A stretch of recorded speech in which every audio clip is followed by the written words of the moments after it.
Splatoon 3 is a split-and-shoot game developed by small indie game studio Nintendo. A perfect blend of high-speed gameplay and killer art direction to boot. There really is no game like it. You may know it as a team-based PvP squirt-em-up, but I ask that you ignore that. You see, I'm a proud cephalopod chauvinist. I wish no harm to my fellow squid sisters and oqqobbos. With that being said, the denizens of this world have a genetic predisposition towards violence. Fortunately for us, and unfortunately for them, we have other options. So today I'm not talking about the main game mode. Instead, I'm going to glaze and praise the other, objectively better game mode, Salmon Run. It's a team-based horde shooter where you're employed to fight off waves and waves of mouth-breathing salmons. It's a masterpiece of adrenaline-pumping action. I can proudly say that playing this game makes my neurons fry up, leaving me with a chronic dopamine deficiency. I mean, just look at how much stuff is going on screen. It's beautiful. Every second is a fight for marginal profit. It's a dog-eat-dog world out there, and we're hungry. So yo, I'm oqqobbo. This is going to be for people who haven't played Salmon Run yet, but if you're already a fan of Splatoon and Salmon Run, stick around, listen to my rambles, and laugh at my stupid edits.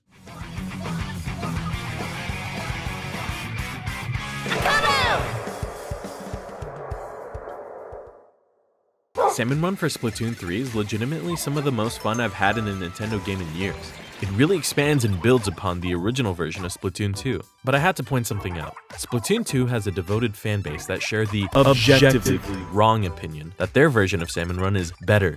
Do not fall for their tricks. They're most likely federal agents sent to distract you. I don't trust them. You may be asking, oqqobbo, why are you covering this game now? The hype train is now decommissioned, discarded, and scrapped for parts. Well, you see, it's because I was way too late to the YouTube party. If I was making content back then, you know sure as shit I would have been milking the ink out of Marina's teeth. So better late than never. I think this video will be a two-parter. The first part will be a general look and breakdown of the game and what makes it special, or what we like to call it in the industry, fun. The next video will be me embarrassing myself, showcasing the amount of blood, sweat, ink, and whatever sticky fluids it takes to reach the highly coveted Executive VP 999.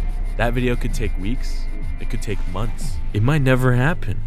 And to make sure I give you guys the best representation of the true Salmon Run experience, I will demote myself, a rank that I have maintained and cultivated over the span of a year and a half. To show you guys the grueling climb of the corporate ladder, not only will I stoop down to the levels of literal children and bots, but I will also subjugate myself to the long queue times, since the only people left playing this game are degenerates and the socially unwell. 2 years is a lot of time for a live service game, especially ones without basic features like voice chat, a proper netcode, or Rick and Morty collabs. You will find out later that the demotion process is a process I would soon regret. Not only because it fuels my sense of insecurity, but I also forgot to click the record button, but that's a story for a different day. But before I begin my rambles, let's talk about Splatoon. If you're unfamiliar with the series, I'm assuming you either don't have a Nintendo Switch or you're a well-adjusted member of society. Splatoon is a dress-up and shitposting simulator disguised as a good game. In this world, society only cares about two things: fun and drip. Either the drip of some fresh clothes and accessories, or the drip of blood of those that we deem genetically inferior to us. I'm not joking. The race war starts now! There are about half a dozen instances of race war between all three games. You play as little guys called Inklings and Octolings, who are the perfect representation of the community. They're chronically online, they love to shitpost, and they love to fight over the pettiest things. Fighting consists of shooting the ink that we naturally secrete. We also have the literal ability to devolve into our primordial form and swim through the messy battlefield at a breakneck pace. I feel like this is the human equivalent of anamorphing into an orangutan to gain enough agility to climb a tree before beating your opponent to death. Return to monkey. The main gimmick of the game is to use various weapon types to paint the map, then using your disgusting homunculus form to swim through your ink. Oh, and to shoot your enemies. Having god-awful aim is mitigated if you gaslight yourself into thinking that you're actually painting the stage for your teammates. You want to shoot everything. Shoot the ground, shoot the walls, shoot your girlfriend. Imagine you're a dog marking your territory, but you're anatomically equipped with a fire hose. This foundation of unconventional weaponry and platforming coalesce into a chaotic dance. It's all in good friendly fun, but I'm not here to make friends. I'm here to get paid, and I hear someone is hiring. There are three types of people who enjoy this game, and we belong here. The hustlers, ink maxers, the segmas. So with that, welcome to Grizzco, your new family.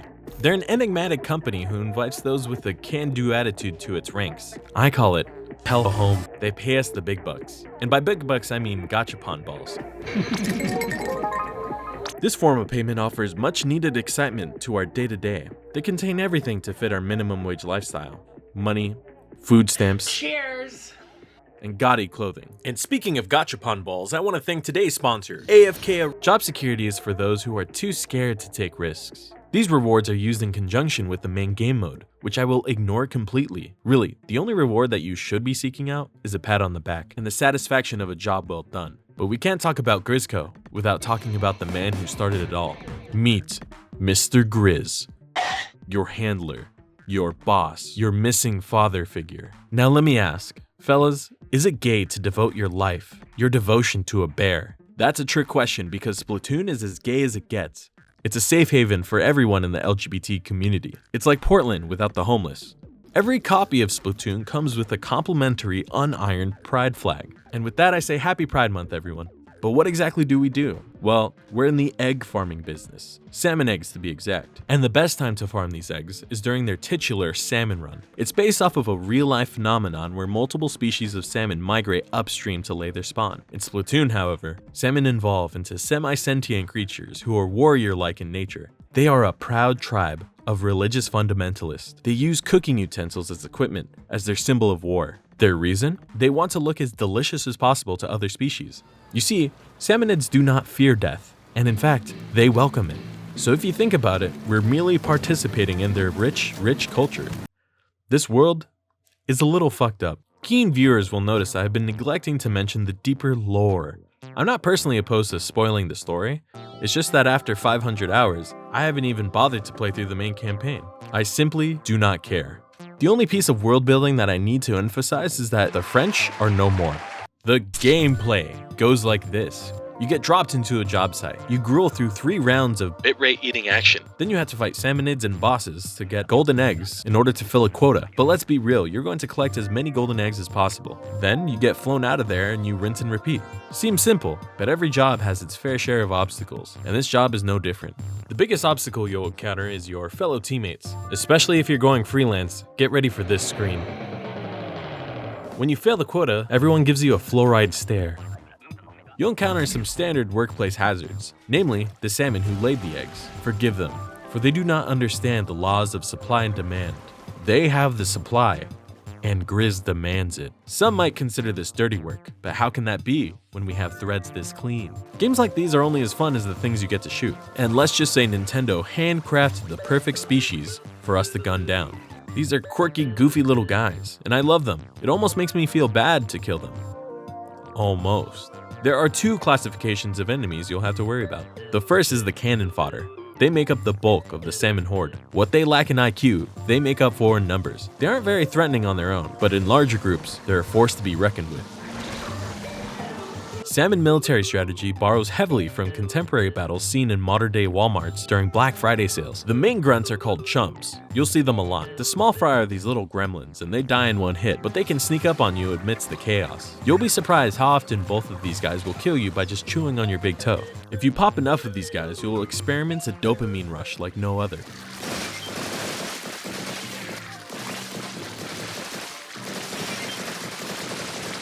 Kahawks are the heavy hitters. They're more likely to bitch slap you off a stage or bump you into an enemy's line of fire. And then there's the cleanup crew. These guys will pick up any golden eggs lying around and fly them back to the ocean. You can use them to your advantage. After they pick up the eggs, sometimes their flight path directly goes over the basket, and it's like they're hand delivering you the eggs themselves. Negligence will be your downfall. There's a saying in the business, throw me to the salmonids and I'll come back pregnant. The second classification of enemies, the real meat and potatoes, are the boss salmonids. These are super powerful, super deadly salmon who harbor an intense desire to murder you. Defeating them lets us collect their golden eggs. You can tell one spawns in when this horn sounds. In early ranks, this horn pops off every so often, but in high ranks, the horn doesn't stop. we're hurting for a squirtin'. Boss salmonids alter the playing field and bring a new obstacle you have to worry about, each of them requiring a unique way to approach them. Boss salmonids are what make salmon runs so goddamn fun. Individually, they're pretty easy to handle on their own, but when you get 5, 6, sometimes even 10 of them on stage at once, it's a cacophony of mayhem. What separates go-getters from the top ranks of Egg VP is the ability to take advantage of the bosses, to make sense of the madness. Being able to prioritize one boss over the other, depending on what weapon you have. You're working hard. I'm working hard. We are not the same. So let's take some time to familiarize ourselves with the enemy. Scrappers. The BMW drivers of the Splatoon world. They put the word laughter in vehicular manslaughter. They have the laser precision of a drunk driver as they barrel towards you in their Kia Soul. The front is heavily armored, but their booties are completely exposed. There's 2 ways to deal with them. You can either damage his front ride, forcing him to an on-site repair, or you can coordinate an assault and strike him from the back. Scrappers are the most deadly when you're near bodies of water. Stingers are the snipers of the Salmonid army. You are the small children in their sights. I highly recommend that you prioritize these guys, because dodging lasers throughout the entire stage is not fun for anyone. Steelheads are the brap hogs of salmon society. They slowly lumber towards you when they throw bombs made with their saliva, which is a chemically volatile payload of corrosive slime. They have armored, leathered, disgusting bondage gear, making them impervious to most damage. The main way of killing them is to blow up their disgusting sludge bomb as they fill it. This works especially in your favor because they have the destructive capability of an improvised car bomb. Salmonids are the cockblockers of the salmon army and the natural predator to the steelhead. They fly around on UFOs and they emit a force field that block most projectiles. However, if you get under them, they slam down, killing whoever is underneath. Sometimes it's you, but most of the time, it's their fellow salmon. I swear to God, most of my steelhead kills are because they decide to take some shade underneath the salmonid. These guys are fairly easy at best, but they're really annoying at worst. In certain maps, they can cut off important choke points, pitting you between a rock and a hard place. But you can also use them to your advantage. When they're down, you can use them as elevators, and you can use it to platform to safety. Flyfish. These are made by the devil himself. They're perfectly engineered to be the worst enemy you'll encounter. Flyfish are equipped with heat-seeking missiles. These are by far the toughest boss salmonid you'll encounter. Imagine juggling several bosses at once, and then you hear this ear-piercing sound effect, and you see this right under you. This sends you into a PTSD shock, and you tell yourself, fuck it, we ball. What makes it worse is that you have a very short window to deal with them. The only way you can defeat them is when they open their missile launchers. You have to LeBonbon free throw a bomb into both of their baskets. This leads to very awkward situations where you're caught scratching your own nuts while waiting for them to open, only for the bomb to bounce off. This is what we refer to as a skill issue. Drizzlers are a part of an eco-terrorist strategy to shoot liquid carbon dioxide into the atmosphere to make unnatural rain clouds to pollute our water. The rain clouds cover a good amount of ground and make it very difficult to traverse the terrain, as well as doing chip damage to anyone unfortunate enough to be caught in it. They use their steel umbrellas to shield themselves, but shooting their bombs leave them open for a good tickling. The most efficient and satisfying way to deal with them is redirecting their bombs back towards them. Flipper floppers are your personal egg delivery service. They shoot rings on the ground and dive towards them to travel. Their #1 cause of death is diving in the shallow end of a pool. I'm convinced that these guys are a mercy boss and are almost a non-threat. Big shots are slow lumbering troglodytes who place down cannons at the very edge of the map, and their cannonballs turn the basket area into a jump rope competition. They won't fight you directly, so it's pretty easy to deal with them. And their cannons can actually be used to launch eggs closer to the basket. But be careful, the real difficulty of big shots isn't the cannonballs themselves, but it's to fight the urge to use the cannon the whole round. You see, the cannon is a siren call. It convinces you that fighting bosses at the shore and shooting the cannon is the most efficient way to play. Do not fall for this. I call this the big shot trap. It's where players get too addicted to the sound of the egg cannon, pulling bosses away from the basket, only for them to get downed on the other side of the map, know when to use the cannon and when to just ditch it. Maws are like flipper floppers, but they're an actual threat. They creep up underneath the shore and give you about a second to react right before they eat you alive. In the heat of the fight, them sneaking up on you is a death sentence. But just like my uncle, a bomb to the throat will kill them. These guys also have magnets embedded into their teeth, because I swear to God, sometimes I'm sure I'm out of the circle, only for them to scoop me back in. Fish sticks are the choir boys of the salmon army. They are perhaps the easiest boss to deal with, but they're also one of the most dangerous. If left alone, their ink causes crippling choke points that could be the death of a round. It's really easy to underestimate these guys, but you will pay dearly for it when your paths to your allies are cut off and you're being swarmed by flyfish missiles and small fries. Luckily, the tower they bring is perfect for using as high ground.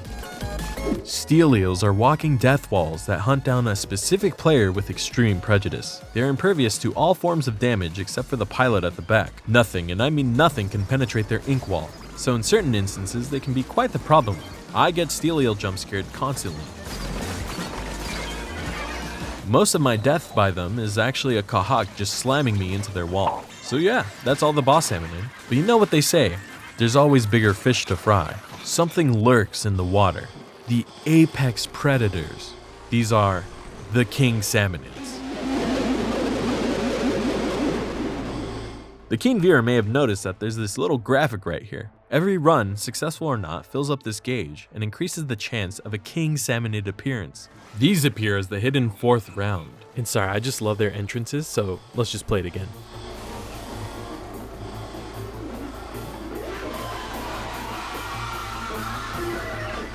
Their fight will take some cracked out gaming if you want to take them down.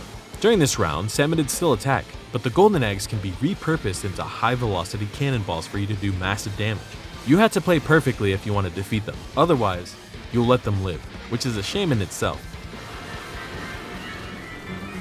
The king salmonid is actually determined per rotation, so keep an eye out. After a king salmonid fight, you collect their scales. Scales have a whole formula on how many are dropped, and it's a formula I will choose to ignore. Scales can be exchanged for banners, useless stickers and figurines, new uniforms, and some highly coveted clothing items. Getting some of these requires literal hundreds of hours of playtime. If you ever see anyone with a golden banner, you are legally required to kneel out of respect. So, we know who we're fighting, but we need to know how we're fighting them. Like any good blue-collar job, we need tools of the trade.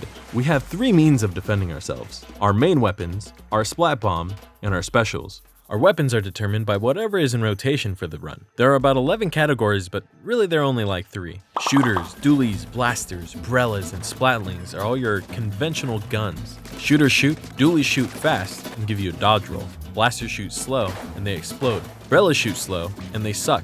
Splatlings are unique. They shoot a lot after charging for some time. Keep in mind that charging leaves you very vulnerable to an inappropriate touching. These are the great all-rounders.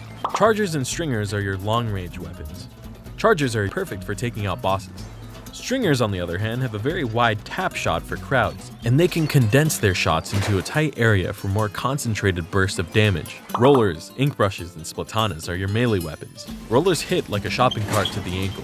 These are great for clearing small guys, getting big hits, and carving paths. Ink brush is best in the hands of those who are currently suffering from a manic episode. The ZR button is used as a prescribed fidget toy. You can swing the ink brush as fast as you can press it. They are no jokes. Speaking of jokes, Splatana jokes write themselves. There's nothing more I have to say. I respect a good Splatana user as much as I fear them. Then there's sloshers. They don't really fit into the other categories. They are literal buckets delivering thick loads at dangerous velocity. These consume ink like how a truck consumes gas, and they also hit like a truck too. Since the trajectory of the load travels in an arc, you can get real creative. They can reach up over cover, reach up high, reach up down low. Very fun. That wraps up the weapon. Splat bombs are consistent between everyone. They use up a lot of ink. In fact, they use up the same amount of ink it takes to throw an egg. These are fantastic for taking out groups of enemies, but even better at reviving teammates from a distance. Then there are your specials. These are decided randomly and you get 2 charges per run. Please, for the love of Grizz, use your specials. It's a meme at this point that people will decide to hold on to their specials until the last round for the perfect moment. Pro tip, there is no perfect moment. It's better to waste a special and live than to save it and die. Treat them as panic buttons. Someone is downed? Let me throw a bomb. Concentration of salmons? I'm gonna Goomba stomp them. A single flyfish? I'm calling in an orbital strike. Specials are powerful, but they're not perfect. Most of the time, you're still susceptible to natural selection. Remember that the most opportune moment to use a special is whatever guarantees your survival. But sometimes, we need a little extra juice. Sometimes dirty work requires us to play dirty. Sometimes, Grizz generously finds the budget to let us use the big guns. Grizzco weapons are hot-wired super weapons of mass destruction. In the right hands, these are efficient tools for a run, guaranteeing success. And in the wrong hands, these become instruments of righteous violence. Similar to how SUVs are scientifically designed to kill toddlers, Grizzco weapons are scientifically designed to take down salmonids. Samicide, if you will. These work a lot different from your typical arsenal, and having one in rotation is enough incentive to hop on and play.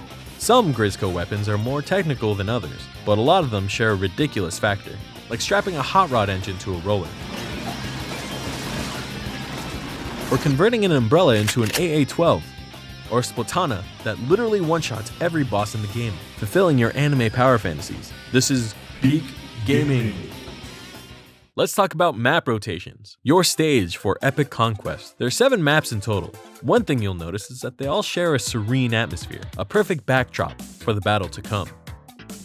There's always a sick shot of you and the crew on the helicopter, overlooking the stage. This really reminds me of a Vietnam War movie. This shit is hype, man. The stages in Salmon Run fucking bang. Each have a unique aesthetic and level design that brings out so much character.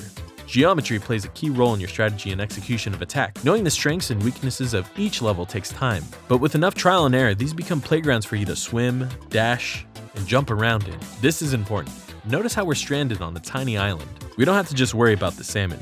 We have to worry about the sea itself. Each level has 3 different water levels and a chance to change it between rounds: a high, a medium, and a low tide. Medium tides are the most common. Think of this as the default version of the stage. This shows off the center stage of the map and gives plenty of space and walls to navigate through. There are multiple routes to the basket, and there are plenty of ways to make a quick getaway. It seems great. That is, until the high tide comes. Kids, he made me experience high tide! Oh! High tides turn the maps into tight, claustrophobic death traps. We may be descendants of squids, but we can't swim.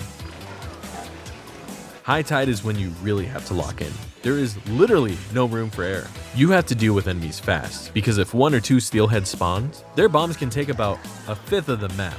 Then there's low tides. Underneath the surface of the map lies a wide open space. Low tides change up the stage immensely, almost serving as a second stage. Lots of times, low tides ignore the vertical geometry in favor for longer, wider spaces. They might seem easier, but a hidden obstacle is distance. It's easy to get distracted to take on bosses by the shore, but the journey back to the basket can prove to be a risk not worth taking. Now, I'm going to simultaneously and very quickly go over every map while ranking them, so in no particular order, let me go through them. Sockeye Station. It's a relatively simple map and it's greatly balanced. The tower in the middle offers great verticality. Marooner's Bay is the best map aesthetically, but the worst map to play on. It's an abandoned shipwreck both literally and figuratively. Hydroplan is the worst map aesthetically, but the best map to play on. It has a bowl design that offers great mobility. Slammin' Jammin' Junction is a worse hydroplan. It has a narrow shape that's easy to maneuver in, but easy to get overwhelmed if you don't clear the salmon fast enough. You can say that for most stages, but I feel it especially here. And I had to point out that the high tide of this map is absolutely abysmal. Spawning Grounds used to be the worst map before Marooner's Bay existed, but playing it now, it really isn't that bad.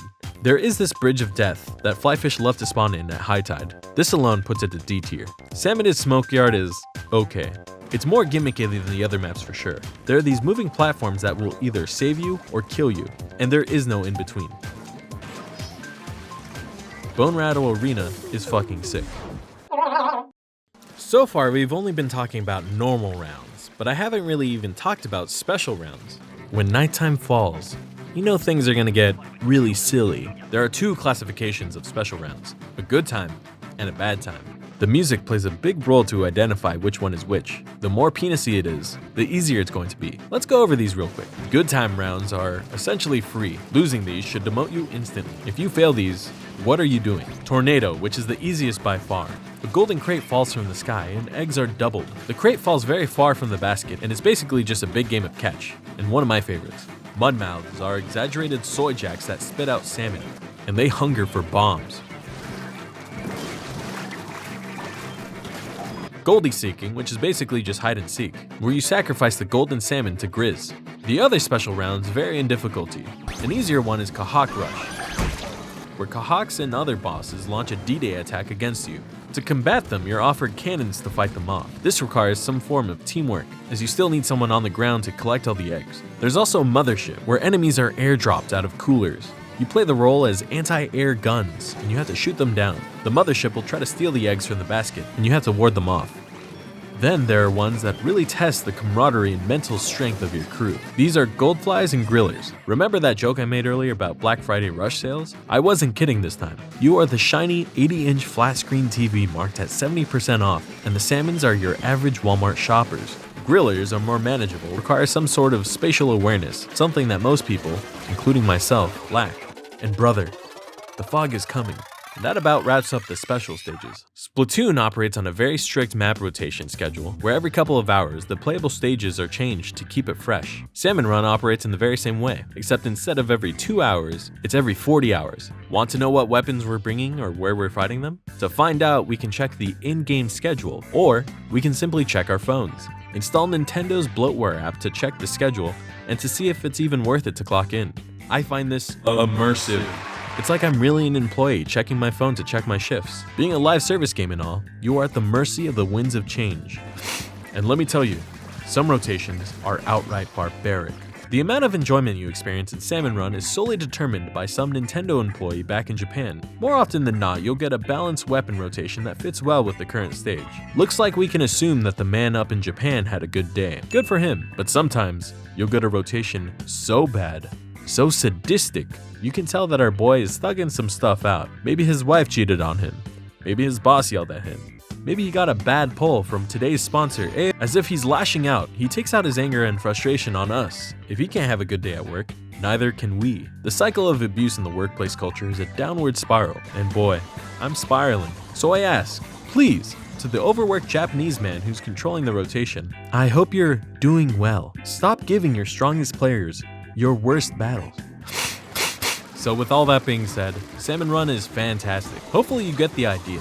The many combinations of different bosses, different stages, and different weapons is what keeps you on your toes, and it makes every game feel different and fresh. From the stellar art direction, the sound design, and even the music, everything is divine. The soundtrack at first sounds straight penisy. After a dozen hours, it sounds silly, but after a few dozen hours, it becomes your gospel.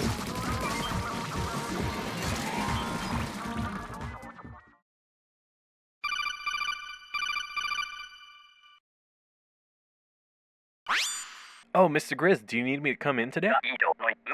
What? There's no way. Oh my god, they hit the pentacle. Sometimes, the salmon go a bit too far.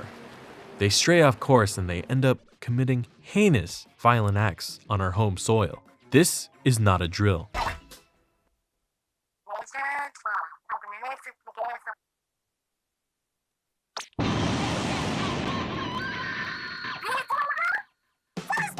This isn't just a typical salmon run, this is the big run.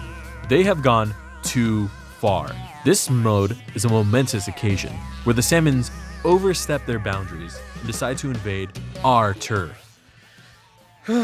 Okay, so I don't know how to do this part. Big Run happens only a few times a year, and it isn't clear if we're gonna get one in the future. Nintendo knows that the best marketing techniques are brand loyalty and the fear of missing out. So if you have never played Salmon Run, just be warned that you joined the bandwagon way too late. And this will be an experience that you will never have the pleasure to partake in. Big Run is big fun.